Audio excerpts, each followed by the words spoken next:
ప్రార్థన చేసుకొని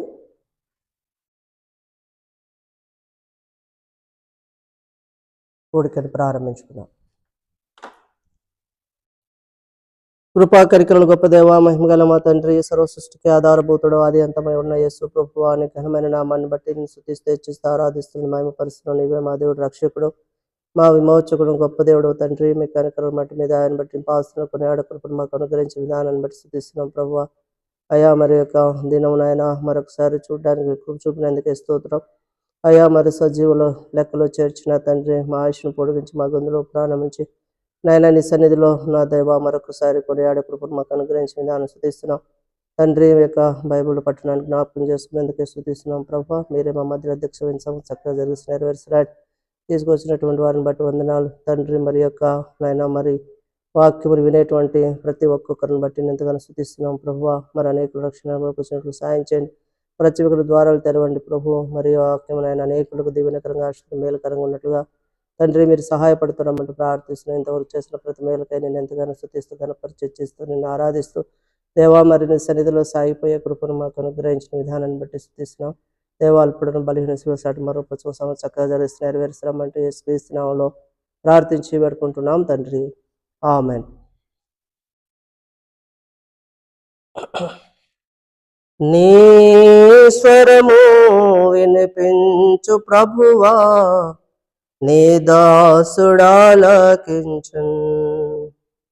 నీ స్వరము వినిపించు ప్రభువా, నీ దాసుడాలకించున్.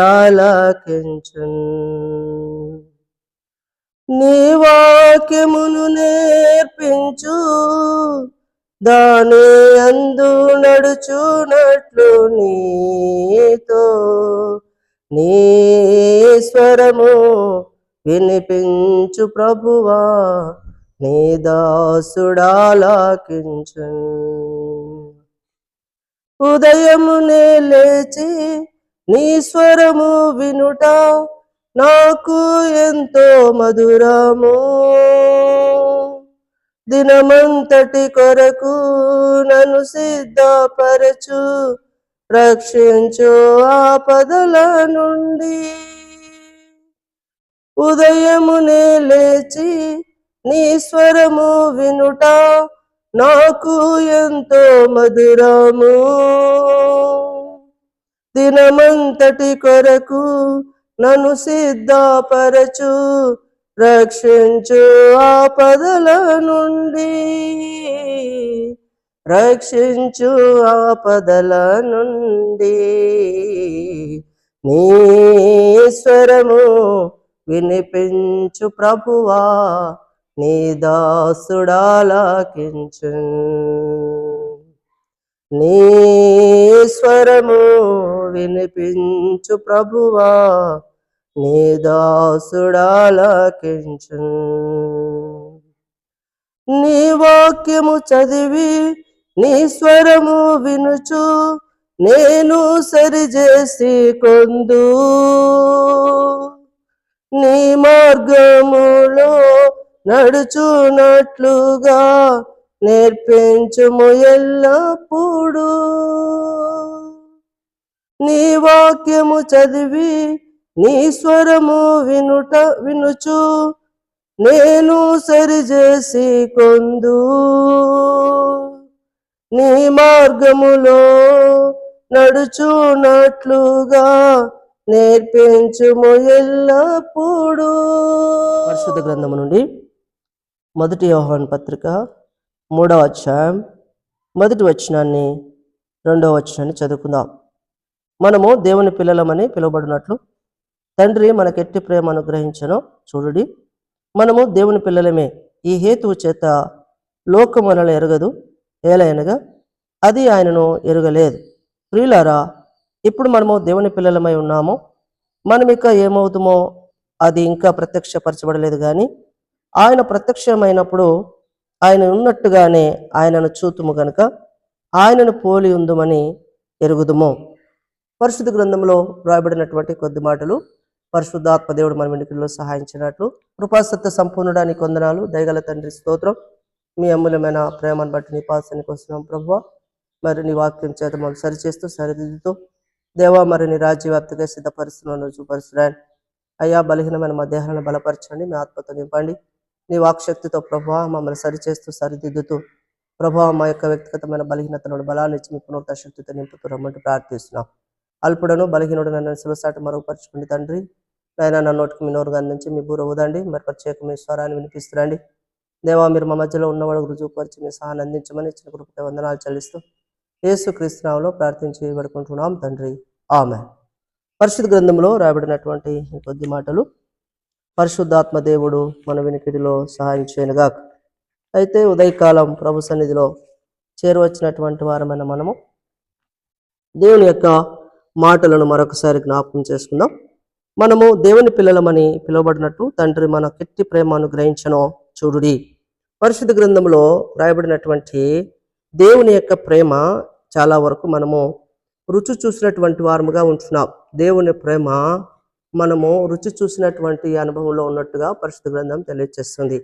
దేవుని ప్రేమ మనం రుచి చూడకపోయి ఉంటే ఈరోజు ప్రభును మరి క్రీస్తు యేసు యొక్క ప్రేమను మనము రుచి చూడలేనటువంటి వారముగా ఉండలేం. ఈరోజు యేసుక్రీస్తు ప్రభుల వారి యొక్క ప్రేమను రుచి చూసినటువంటి వారమైన మనము దేవుని పిల్లలముగా పిలువబడుతున్నట్లు పరిశుద్ధ గ్రంథం తెలియజేస్తుంది.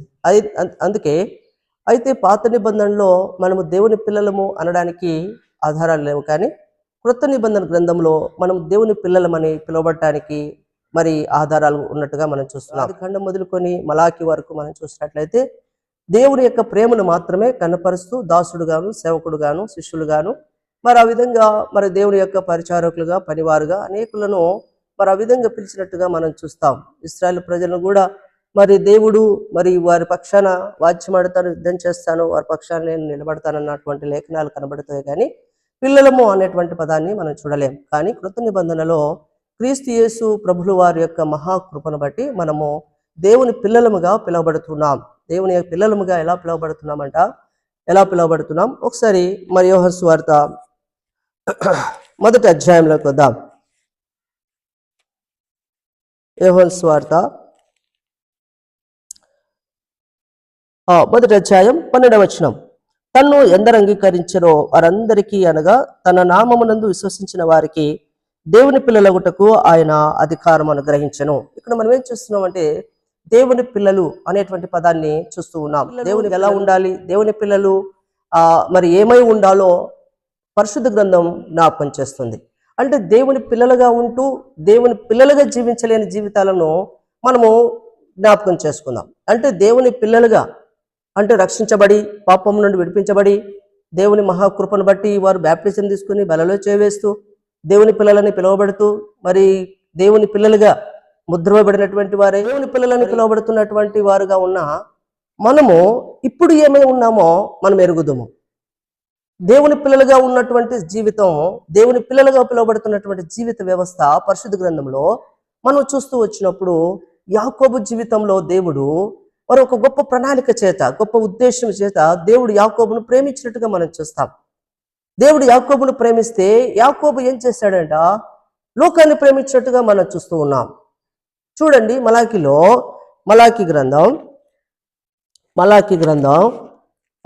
మొదటి అధ్యాయం, మలాకి గ్రంథం మొదటి అధ్యాయంలో 2వ వచనం. యెహోవా సెలవిచ్చినదేమనగా నేను మీ ఎడల ప్రేమ చూపి ఉన్నాను, అయితే మీరు ఏ విషయమందు నీవు మా ఎడల ప్రేమ చూపితవందరు.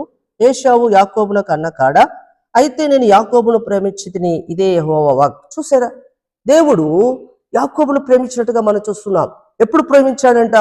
తల్లి గర్భములో పిండంగా నిరూపించబడక మునిపే యాకోబును ప్రేమించినట్లుగా మనం చూస్తున్నాం. యాకోబును మరి ఇక్కడ పరిశుద్ధ గ్రంథం తెలియజేస్తుంది, యాకోబు ఏశావు ఇద్దరు అన్నదమ్ములైనప్పటికీ కూడా దేవుడు యాకోబుని ఎందుకు ప్రేమించాడు అంటే ఏశావు యొక్క జీవిత వ్యవస్థ సరైనటువంటిది కాదు అని. అంటే పశ్చాత్తాప హృదయం కలిగినటువంటి వారికి దేవుడి ఇష్టం. పశ్చాత్తాప హృదయం కలిగినటువంటి వారంటేనే దేవుడికి ఇష్టం. ఈ రెండు విషయాలు మనం గుర్తుంచుకోవాలి. పశ్చాత్తాప హృదయం కలిగినటువంటి వారికి దేవుడు అంటే ఇష్టం, పశ్చాత్తాప హృదయం కలిగినటువంటి వారంటేనే దేవుడికి ఇష్టం. అంటే దేవుడు మనం చూస్తున్నట్టు లేఖన భాగాన్ని బట్టి చూస్తే ఆయనను మనం ప్రేమించలే, ఆయనే మనల్ని ప్రేమించాడు.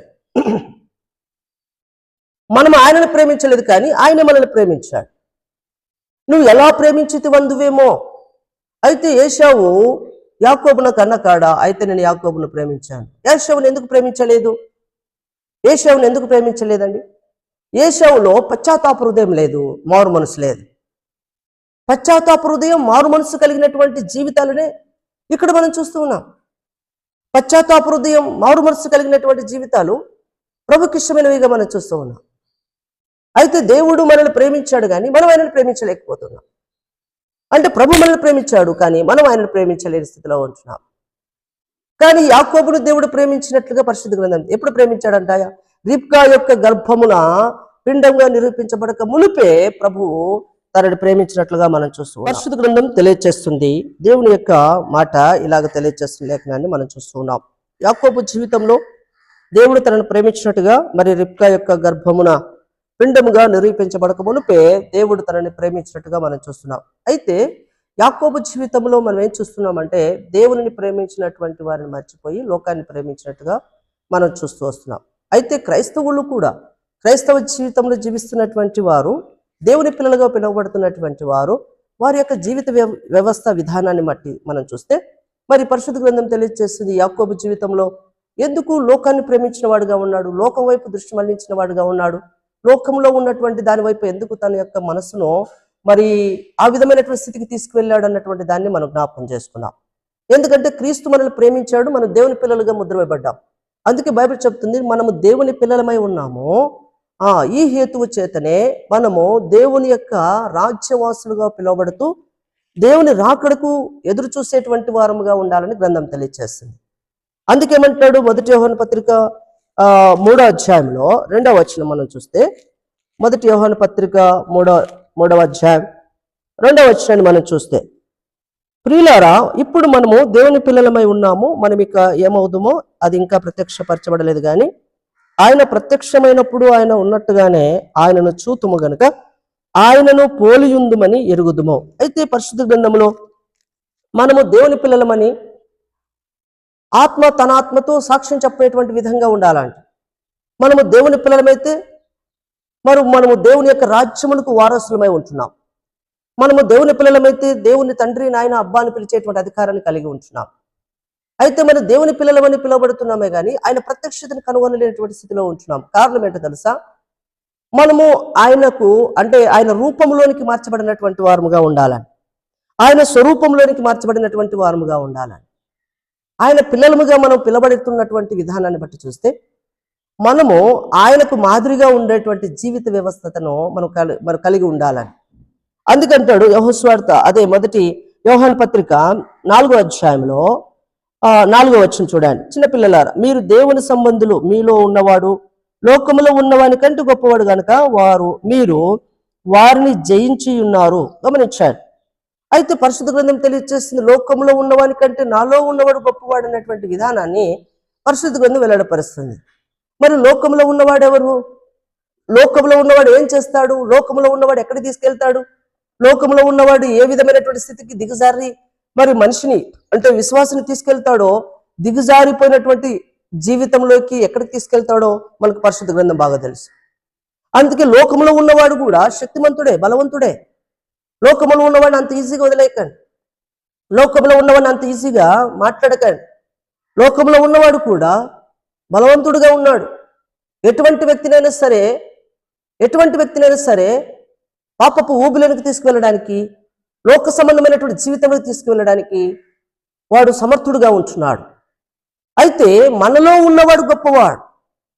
లోకంలో ఉన్నవాని కంటే మనలో ఉన్నవాడు రెట్టింపు కలిగినటువంటి గొప్పవాడు, రెట్టింపు కలిగినటువంటి బలమైన వాడు, రెట్టింపు కలిగినటువంటి శక్తి కలిగిన వాడు, రెట్టింపు కలిగినటువంటి మహిమ కలిగిన వాడు, రెట్టింపు కలిగినటువంటి దానిని మనం చూస్తూ ఉంటున్నాం. అంటే రెండింతల బలం కలిగినటువంటి దేవుడు, రెట్టింపు బలాన్ని కలిగినటువంటి దేవుని సన్నిధానంలో మనము దేవుని పిల్లలమని పిలువబడుతున్నాం. కాబట్టి ఈ మాటను మనం గుర్తుంచుకోవాలి. లోకంలో ఉన్నటువంటి వాడు ఏం చేస్తాడంట? రండి 2 మాటలు చూసుకొని ముగించుకుందాం. ఆది కాండంలో ఒక మాట చూద్దాం. ఆది కాండం 30వ అధ్యాయం,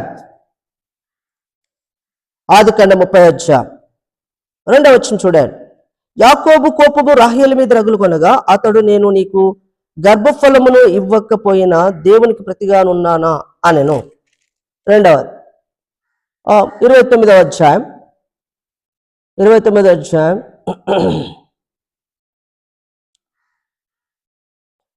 వచనం. లేయా కళ్ళు జబ్బు కళ్ళు గలది, రాహేలు రూపవతియు సుందరినై ఉండెను, యాకోబు రాహేలును ప్రేమించి. గమనించండి, ఇక్కడ మనం ఏం చూస్తున్నాం? దేవుడు యాకోబును ప్రేమిస్తే యాకోబు రాహేలును ప్రేమిస్తున్నాడు. అంటే అర్థం ఏంటి? ఇక్కడ ఆమె సుందరియు ఎలా ఉందంట? ఆమె రూపవతియు సుందరి అయి ఉంది. అంటే అందం మోసకరం, సౌందర్యం వ్యర్థం. అంటే సౌందర్యాన్ని, అందాన్ని మెచ్చినటువంటి జీవిత వ్యవస్థలోనికి యాకోబు యొక్క జీవితాన్ని దిగజారిపోతూ ఉన్నాడు. లోకంలో ఉన్నవాడు అందంగాను సౌందర్యంగాను కనబడుతున్నాడు. వాని మాటలు మృదువుగా ఉంటున్నాయి. వాడు తేనె పూసిన కత్తిలాగా ఉన్నాడు. వాడు ఎక్కడికైనా ఏ స్థితికైనా దిగజారిపోనివ్వడానికి, విశ్వాసని ఎంతటికైనా తీసుకెళ్ళడానికి సమర్థుడుగా ఉంటున్నాడు. ఇక్కడ యాకోబు జీవిత చరిత్ర, మనం వెనకటి చరిత్ర చూస్తే యాకోబు జీవితం మరి ఒక విశ్వాసి, మరి ఒక మంచి దైవికమైనటువంటి జీవిత వ్యవస్థలో ఉన్నటువంటి కుటుంబం, మరి ప్రభుని వెంబడిస్తున్నటువంటి కుటుంబం, ప్రభుతో ఉన్నటువంటి సహవాసాన్ని బట్టి ప్రార్థన జీవితం కలిగినటువంటి ఆ కుటుంబంలో పుట్టినటువంటి యాకోబు జీవిత వ్యవస్థ ఈరోజు ఎక్కడుందండి? మనం చూస్తూ వస్తున్నటువంటి లేఖన భాగాన్ని బట్టి చూస్తే ఎక్కడున్నాడు ఈరోజు యాకోబు? ఎక్కడున్నాడు? యాకోబు స్థితి ఎక్కడుంది అంటే, లోకంలో ఉన్నటువంటి ఆ సౌందర్యం మీద, అందం మీద తన దృష్టిని మళ్లించినటువంటి వాడుగా ఉంటున్నాడు. తన పరిశుద్ధమైనటువంటి దేహాన్ని, తన పవిత్రమైనటువంటి దేహాన్ని ఏం చేసుకుంటున్నాడు? అపవిత్రపరచుకుంటున్నాడు. తన పవిత్రమైనటువంటి దేహాన్ని అపవిత్రపరచుకొని లోకంలో ఉన్నటువంటి మాలిన్యాన్ని తన యొక్క దేహానికి మరి అంటుకున్నట్టుగా మనం చూస్తూ ఉంటున్నాం. ఆత్మను, పరిశుద్ధాత్మను కోల్పోయిన వాడుగా ఉంటున్నాడు. ఆత్మచేత నడిపించబడినటువంటి అనుభవ జీవితంలో ఉన్నటువంటి విశ్వాసి ఈరోజు లోక సంబంధమైనటువంటి సౌందర్యానికి, అందానికి తాను బానిసగా ఉంటూ తన పవిత్రమైన దేహాన్ని పాడు చేసుకొని ఆత్మచేత నింపబడినటువంటి ఆత్మ అనుభవంలో ఉన్నటువంటి జీవితాన్ని నష్టపరుచుకొని ఈరోజు లోక సంబంధిగా జీవిస్తున్నటువంటి యాకోబును మనం చూస్తున్నాం. ఒకప్పుడు లోకాన్ని ప్రేమించినటువంటి వాడు ఈరోజు తన జీవితంలో ఏం చూస్తున్నామండి? కోపాన్ని చూస్తున్నాం. లోకాన్ని ప్రేమించినటువంటి వాడు, రాహేలు అందగత్తెని, సౌందర్యవతిని ఆమెను ప్రేమించినటువంటి ప్రేమ ఈరోజు మనం చూస్తున్నాం కోపంగా మారిపోయింది. కోపం ఎక్కడి నుంచి వచ్చింది? కోపం ఎక్కడి నుంచి వచ్చిందంటే లోకములో ఉన్నటువంటి వాణి ద్వారా వచ్చినటువంటి కోపాన్ని మనం చూస్తూ ఉన్నాం. ఒకప్పుడు లోకంలో ఉన్నవాడు ఏం చేశాడు? అదే రాహేలు కోసం 7 సంవత్సరాలు ఊడిగం చేయించాడు. అదే లోకంలో ఉన్నవాడు అదే రాహేలు కోసం 7 సంవత్సరాలు బానిసగా పనిచేశాడు. అదే లోకంలో ఉన్నవాడు యాకోబు జీవితంలో 7 సంవత్సరాలు ఎట్టి చాకరీ చేయించాడు. ఎంత దౌర్భాగ్య జీవితం! ఎంతటి దౌర్భాగ్య జీవితం ఇచ్చాడు. ఈరోజు అనేక మంది జీవితాల్లో లోకం వైపు దృష్టి మళ్లించి ప్రభుకు దూరంగా జీవిస్తూ ఎంతో మంది తమ ఆత్మీయ జీవితాన్ని నష్టపోతున్నారు. ఎంతో మంది తమ ఆత్మీయ జీవితాన్ని నష్టపరుచుకుంటున్నారు. ఈరోజు అనేక మంది జీవితాల్లో, సంఘాల్లో మనం చూస్తే ఒకప్పుడు ఉన్నటువంటి ప్రార్థన జీవితం, ఒకప్పుడు ఉన్నటువంటి ఆత్మీయ జీవితం, ఒకప్పుడు ప్రభుతో ఉన్నటువంటి సహవాసం, ఒకప్పుడు ప్రభుతో ఉన్నటువంటి ఆ యొక్క నడుపుదల ఈరోజు లేదు. కారణం ఏంటి? ఎందుకు ప్రభుత్వ సహవాసం లేదు? ఎందుకు ప్రభుత్వ సంబంధాన్ని కలిగి మరి ఆత్మీయ జీవితంలో పడిపోవటానికి కారణం ఏంటంటే, లోకము వైపు దృష్టి మళ్లించిన వాడు ఆత్మీయ జీవితంలో స్థిరపడలేడు. లోకముతో సహవాసం కలిగిన వాడు ప్రభుత్వ సహవాసం చేయలేడు. లోకంలో ఉన్నటువంటి అందాన్ని మెచ్చిన వాడు మరి ప్రభుతో ఉన్నటువంటి అందాన్ని మెచ్చలేడు. అయితే పరిశుద్ధ గ్రంథం తెలియచేస్తుంది, లోకంలో ఉన్నటువంటిది ఆకర్షిస్తుంది, యేసుక్రీస్తు ప్రభుల వారు ప్రేమతో ఆకర్షిస్తాడు. లోకంలో ఉన్నటువంటిది మధురముగా, స్మూత్గా, మృదువుగా మాట్లాడి ఆకర్షిస్తుంది. యేసుక్రీస్తు ప్రభుల వారు ప్రేమను కనపరచుచు. అందుకే చాలా మందికి ప్రేమించేటువంటి వ్యక్తి నిదానంగా తెలుస్తాడు, మోసం చేసేవాడు తొందరగా తెలుస్తాడు. గమనించాడు. మోసం చేసేవాడు ఎలా ఉంటాడంట? ప్రేమగా, మృదువుగా, తేటగా, చాలా స్మూత్గా తన మాటలు ఎలా ఉంటాయంటే తాత్కాలికమైనటువంటి మాటల చేత మన ఆత్మీయ జీవితం నష్టపరిచేవాడుగా ఉంటున్నాడు. అయితే ప్రేమతో కనపరిచినటువంటి క్రియలు, ప్రేమతో కనపరిచినటువంటి కార్యాలు, ప్రేమతో కనపరిచేటువంటిది ఏదైనానో నిదానముగా తెలుస్తుంది. అందుకే సత్యం ఎప్పటికీ మునగదు. సత్యము బెండు లాంటిది, ఎప్పుడు తేలుతూనే, ఏదో ఒక టైంలో తేలుతుంది. అబద్ధం గుండు లాంటిది, అది మునిగేటువంటిదిగా కనబడుతూ ఉంటున్నాం. కాబట్టి పరిశుద్ధ గ్రంథం తెలియజేస్తుంది యాకోబు జీవితంలో ఈరోజు ఎందుకు అంత దౌర్భాగ్య జీవితాన్ని కలిగి ఉన్నాడు. తన దేహాన్ని నశించిపోతుంది. పగటి ఎండకును రాత్రి వెన్నెల దెబ్బకును తన దేహం నశించిపోతుందంట, కృషించిపోతుంది. తన దేహానికి మరి నెమ్మది లేదు. తన పరిస్థితిని చూస్తే తన పరిస్థితిని చూస్తే ఒకప్పుడు రాహేలును ప్రేమించినట్టు మనస్సు ఇప్పుడు లేదు. ఒకప్పుడు రాహేలు కోసం చేసిన ఊడియం, రాహేలు కోసం చేసిన ప్రయాస ఇప్పుడు లేదు. కారణం ఏంటో తెలుసా? కారణం ఏంటి? యాకోబు జీవితంలో ఉన్నటువంటి లోక సంబంధమైనటువంటి తొలంపు ఆలోచన. ఇక్కడ మనం ఏం చూస్తున్నాం? రాహేలు జీవితంలో గొడ్రాలుగా మిగులుతున్నటువంటి స్థితిని, పిల్లలు లేనటువంటి స్థితి ఆమెను ఎంతగానో బాధిస్తూ ఉంది. యాకోబుతో పోట్లాడుతుంది, యాకోబుతో పోరాడుతుంది. ఈరోజు అనేక మంది జీవితాల్లో, అనేక మంది కుటుంబాల్లో మరి పిల్లల కోసం ఎంతగానో ప్రయాసపడుతున్నారు, పోట్లాడుతున్నారు. ఇంకా మనం చెప్పుకుంటూ పోతే విడాకులు తీసుకుంటాం, మీకు పిల్లలు పుట్టరని, ఇంకో పెళ్లి చేసుకుంటారని బెదిరిస్తూ ఉన్నారు. ఈరోజు అనేక మంది జీవితాల్లో మనం అదే చూస్తున్నాం. కానీ యాకోబు జీవితంలో దేవుడు చేసినటువంటి గొప్ప కార్యం ఏంటో తెలుసా? యాకోబు జీవితంలో చేసిన దేవుడి కార్యం ఈరోజు మనం అందరం కూడా సంతోషించే విధంగా, ఆనందించే విధంగా ప్రభు తన కార్యాన్ని ప్రారంభిస్తూ వచ్చాడు. అయితే యాకోబు జీవితంలో మనం ఏం చూస్తున్నాం? ఒక ప్రత్యేకమైనటువంటి జీవిత వ్యవస్థను మనం చూస్తున్నాం. ఒక ప్రత్యేకమైన జీవిత వ్యవస్థ అంటే ప్రేమించినటువంటి ప్రేమ ఈరోజు కోపంగా మారిపోయింది, కోపంగా మార్చుకున్నాడు. చూడండి, ఈరోజు నువ్వు లోకాన్ని ప్రేమించి లోకంలో ఉన్న దాన్ని దృష్టి మళ్లించి ఆ లోకంలో ఉన్న దాని వైపు నీ ఆత్మీయ జీవితం నష్టపరుచుకుంటే నీకు కన్నీరు మిగిలిస్తుంది. లాస్ట్కి లోకము నిన్ను ఎక్కడికో తీసుకెళ్తుంది. ఆ యొక్క హిమాలయ పర్వత అంచుల దాకా తీసుకెళ్తుంది. లోకము నేను ఎక్కడికో తీసుకెళ్తుంది. ఎక్కడ తీసుకెళ్తుందంట? చివరికి ఎవరూ లేని చోటుకి ఒంటరిగా తీసుకెళ్తుంది. ఎవరూ లేనటువంటి స్థితికి తీసుకెళ్తుంది, దీన స్థితికి తీసుకెళ్తుంది, దరిద్రపు స్థితికి తీసుకెళ్తుంది, దౌర్భాగ్య జీవితానికి తీసుకెళ్తుంది. కారణం ఏంటో తెలుసా? లోకంలో ఉన్నటువంటిది ఆకర్షించేయి నీ ఆత్మీయ జీవితాన్ని నష్టపరిచినప్పుడు నువ్వు ఎక్కడ ఉండాలో, ఏం చేయాలో నీకు తెలియనటువంటి పరిస్థితిని తీసుకొస్తుంది. కాబట్టి యాకోబు జీవితంలో మనం చూస్తున్నాం, యాకోబు యొక్క వ్యవస్థను మనం చూస్తున్నాం. లోకాన్ని ప్రేమించినటువంటి యాకోబు ఈరోజు ఎక్కడున్నాడంట? కోపంగా తన జీవితంలో మరి కలిగినటువంటి విధానాన్ని చూస్తున్నాం. కోపం పాపం చేస్తుంది, పాపం మరణానికి తీసుకెళ్తుంది. కానీ కోపం నుండి వచ్చేటువంటి పాపం వలన మరి ఈరోజు యాకోబు జీవితంలో ఏం చూస్తున్నామండి? పాపాన్ని చూస్తున్నాం. కోపం వలన వచ్చినటువంటి పాపం వలన ఆ పాపం నుండి వచ్చేటువంటి మరణానికి అప్పగించకుండా పశ్చాత్తాప హృదయం కలిగినటువంటి యాకోబును మనం చూస్తున్నాం. యాకోబు అనగానే మోసగాడని, కానీ మోసగాడైనటువంటి యాకోబు దీవించబడ్డాడు, ఆశీర్వదించబడ్డాడు. ఈరోజు యాకోబు జీవిత వ్యవస్థ ఎక్కడుందో తెలుసా? ఆశీర్వదించబడిన వాడుగా మనం చూస్తున్నాం. యెషయా గ్రంథం 43వ అధ్యాయం మొదటి 2 వచనాలు మనం చూస్తే, యెషయా గ్రంథం 43వ అధ్యాయం మొదటి 2 వచనాలు. అయితే యాకోబు నిన్ను సృజించిన వాడు యెహోవా, ఇశ్రాయేలు నిన్ను నిర్మించిన వాడు ఇలాగ సెలవిచ్చుచున్నాడు, నేను నిన్ను విమోచించున్నాను, భయపడకుమో, పేరు పెట్టి నిన్ను పిలిచి ఉన్నాను, నువ్వు నా సొత్తు. ఇక్కడ మనం ఏం చూస్తున్నాం? యాకోబు జీవితంలో పశ్చాత్తాప హృదయం కలిగిన వాడై మరి లోకాన్ని ద్వేషించినప్పుడు, లోకంలో నుండి బయటకు వచ్చినప్పుడు, లోక సంబంధమైనది తనతో లేనప్పుడు మరి దేవుని సన్నిధానంలో పెలుగులాడి ప్రార్థించి తన ఆత్మీయ జీవితాన్ని తిరిగి మరలా కట్టుకొని మరి ప్రభు వైపు చూసినటువంటి తన ఆత్మీయ స్థితిని బట్టి దేవుడు తనని ఏం చేస్తాడు? ప్రేమించాడు. అతడు నన్ను ప్రేమించిన కనుకనే అతను తప్పించుదని. మరి ఈరోజు యాకోబు జీవితంలో మనము ఆశీర్వదించబడినటువంటి వాడుగా, దీవించబడినటువంటి వాడుగా, దేవుని సొత్తైనటువంటి జనముగా పిలువబడుతున్నాడు. కారణం ఏంటో తెలుసా? తన హృదయంలో కలిగినటువంటి పశ్చాత్తాప హృదయం. మనం ఈ లేఖనాలను బట్టి చూస్తూ వస్తే యాకోబు తన జీవితంలో పశ్చాత్తాప హృదయం కలిగిన వాడే ప్రభు సన్నిధిలో పెనుగులాడుతూ తన ఆత్మీయ జీవితాన్ని తిరిగి మరలా కట్టుకొని ప్రభు వైపు చూస్తూ వచ్చాడు.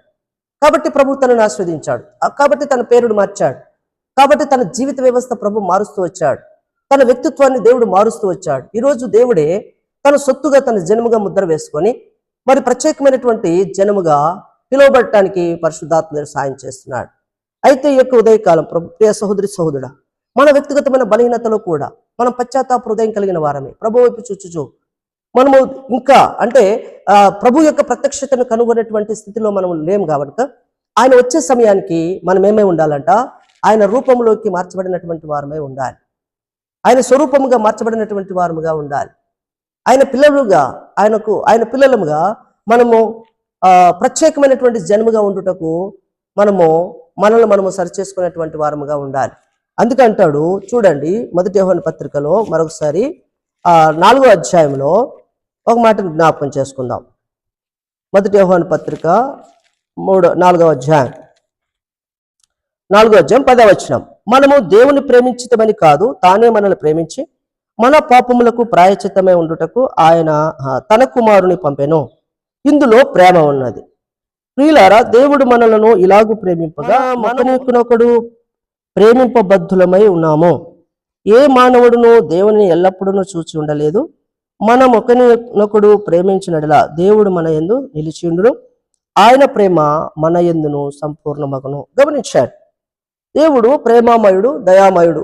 ఆయన ప్రేమ స్వరూపిగా పిలువబడుతూ అనేకులను ప్రేమించి అనేకులను ఆకర్షితులుగా చేస్తూ వచ్చాడు. ఈరోజు యాకోబు జీవితంలో మారు మనసు కలిగిందంటే క్రీస్తు ప్రేమే. అది క్రీస్తు ప్రేమ కలిగినటువంటి వాడే ఈరోజు మరి దేవుని పిల్లలుగా, దేవుని కుటుంబంగా పిలువబడుతున్నాడు.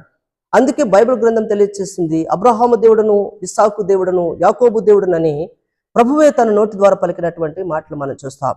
అయితే ఈ యొక్క ఉదయకాలం ప్రభు సన్నిధిలో చేరువచ్చినటువంటి వారమైన మనము, మరి దేవుడి సన్నిధానంలో చేరువచ్చినటువంటి వారమైన మనము క్రీస్తు ప్రేమను కనుగొన్నటువంటి వారమై మారు మనసు కలిగి ప్రేమించేటువంటి మరి హృదయాన్ని కలిగి అనేకులను ప్రేమించేటువంటి స్వభావంతో అనేకులను ఆకర్షితులుగా చేసేటువంటి వారముగా ఉండాలి. అనేకులను ఆకర్షితులుగా చేసేటువంటి ప్రేమను కనపరిచే వారంగా ఉండాలి. అందుకంటాడు, మీరు ఒకరినొకడు ప్రేమించుకోండి. మీరు ఒకరి ఎడలొకరు ప్రేమ కలిగి ఉండాలి. ఒకరి ఎడల ఒకరు ప్రేమ కలిగి ఉండాలి. కారణం ఎందుకో తెలుసా? ఆనాడు లోకాన్ని ప్రేమించినటువంటి యాకోబు జీవితంలో కోపాన్ని చూస్తున్నాం. ఈరోజు క్రీస్తు ప్రేమను కలిగి ఉన్నటువంటి వారమైతే క్రీస్తు రాకడ వరకు మనము ప్రభు కొరకు సాక్షిగా జీవించడానికి పరిశుద్ధాత్మ దేవుడు సాయం చేస్తాడు. కాబట్టి ప్రేమలో దోషం ఉండదు, ప్రేమలో కపటం ఉండదు, ప్రేమలో స్వార్థం ఉండదు. కాబట్టి నిస్వార్థమైనటువంటి ప్రేమ, క్రీస్తు మనల్ని ప్రేమించాడు కనుక అట్టి ప్రేమను మనం కలిగినటువంటి వారమై ప్రభు రాకడ వరకు నమ్మకంగా జీవించడానికి పరిశుద్ధాత్మ దేవుడు సాయం చేయండి గాక.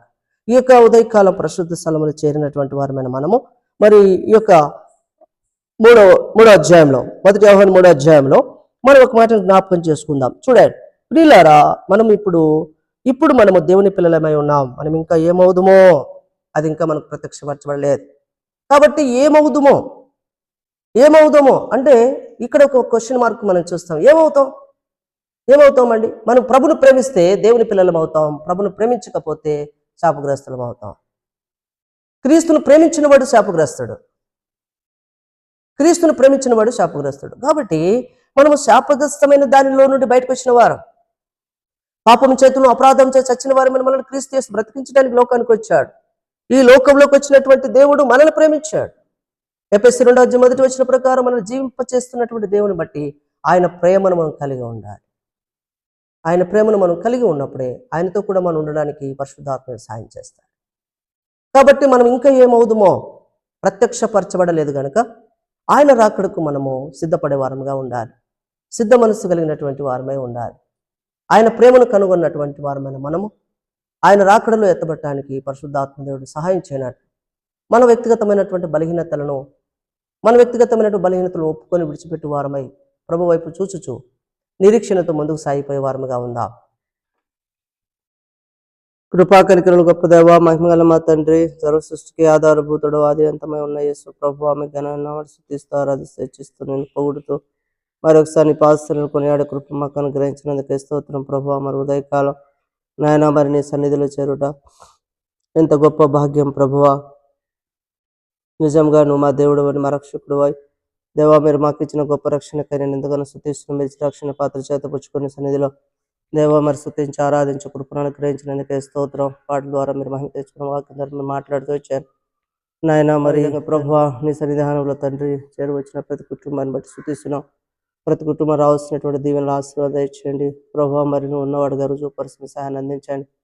ఈ వారం అంతట్లో మీ సన్నిధి తోడుగా ఉంచండి ప్రభువా. మరి ఇజ్రాయెల్ కాపాడుకుని వాగ్దానం నెరవేర్చినట్టు 4 వచ్చి నెరవేర్చటకు ప్రభాను సమర్థుడు సహాయపడే యేసు దేవుడిగా ఉన్నందుకే స్తుతిస్తున్నాం.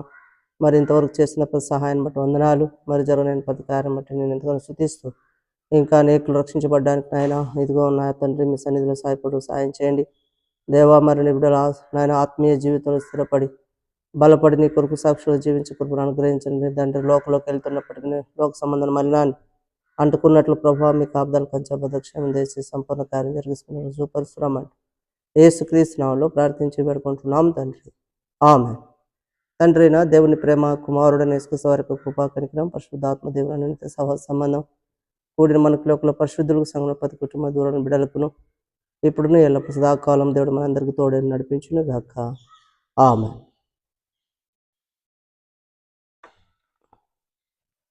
అందరికీ వందనాలు. Praise lord.